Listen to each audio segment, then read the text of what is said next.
Хе-хе-хе-хе, сәлем. Менің есімім Аққала.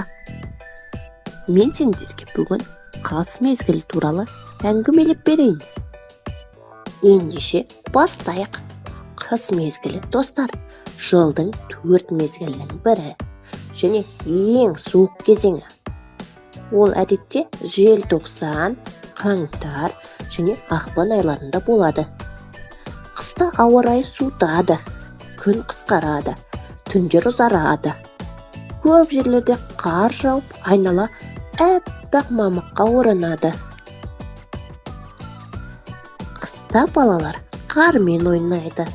Қардан мені жасайды, яғни аққаланы.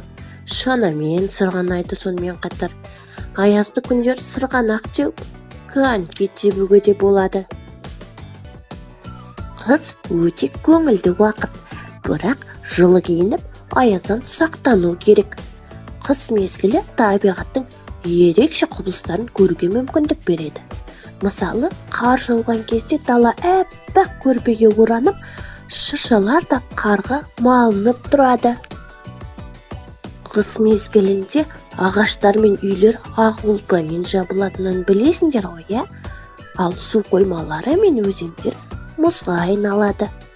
Балалар қыс мезгілін өте жақсы көреді.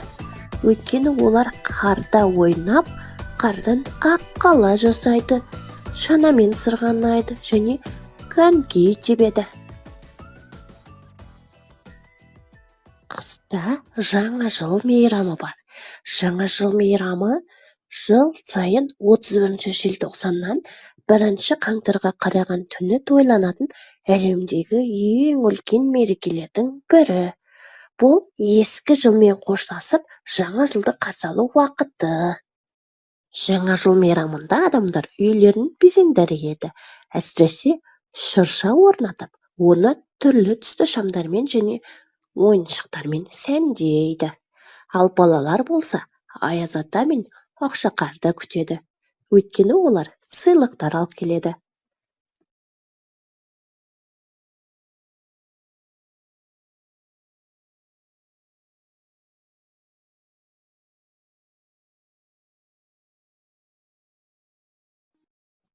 Міне достар, осылайша бүгін қыс мезгілімен таныстыңдар.